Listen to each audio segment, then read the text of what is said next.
Hello. I'd like to take a minute to talk about pull-through sharpeners.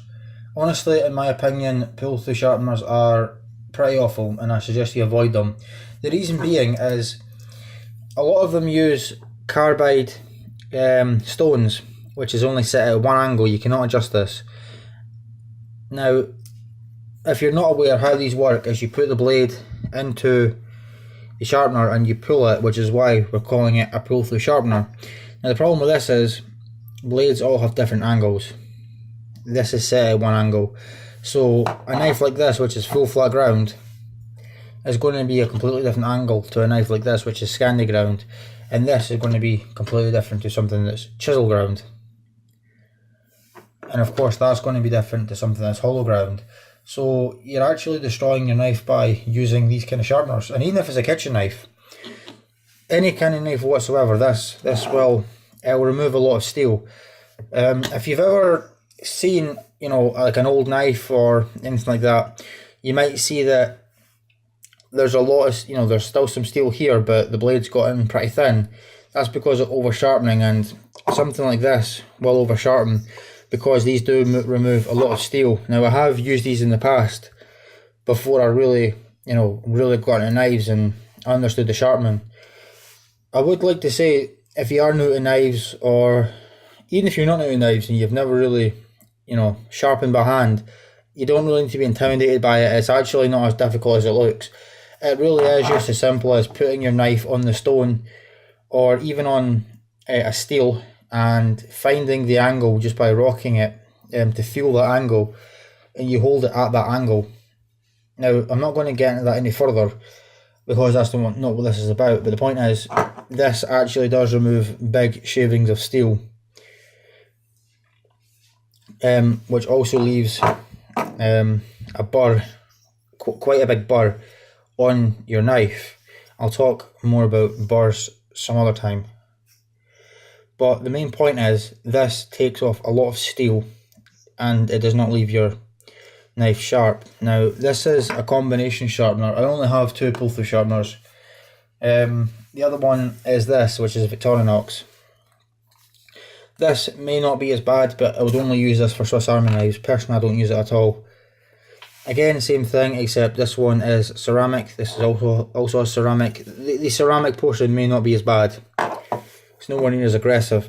This might be okay for the Swiss Army knives, because Victorinox, their Swiss Army knives, I think they're all set at the same angle. I'm pretty sure they are. So I would imagine this would be configured to that angle, so this may be okay for a quick sharpen. But don't expect to be getting a knife razor sharp with this. Now on these two particular sharpeners, they do have other sharpeners on them, I suppose, other implements. This says it's for serrated. I don't have a clue how to sharpen a ceramic knife, honestly, but you could sharpen any knife on this, just like that. So this isn't completely useless. And same with this diamond file. I've actually sharpened knives a lot with this diamond file. There's nothing wrong with it. Knowing what I know now about knife sharpening, I would not have bought this, although I did get it with the knife, the combo set. Now, I would actually recommend this. These probably cost about, I think they're about £15 in the UK. These are actually excellent for sharpening Swiss Army knives and Opinels and probably most other knives with softer steel. It would be good for sharpening a sword peasant as well. This is another ceramic rod, and it's the same deal. You just run the blade along the length of the rod. Nothing wrong with that whatsoever. That's probably my most used knife sharpener, and I've got quite a lot of knife sharpening equipment. So I think I'll leave it at that. I just wanted to, have a quick word about those pull-through sharpeners. Personally, I would completely avoid them. Like I said, you'll just damage your knife. In my opinion, it's far better to learn the old-fashioned way by hand.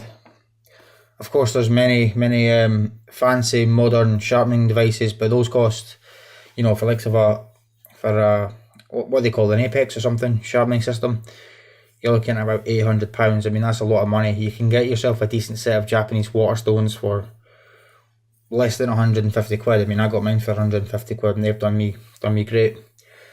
But even something, you know, like this rod, 15 quid. Although I don't think it'll be able to deal with the harder steel on certain knives.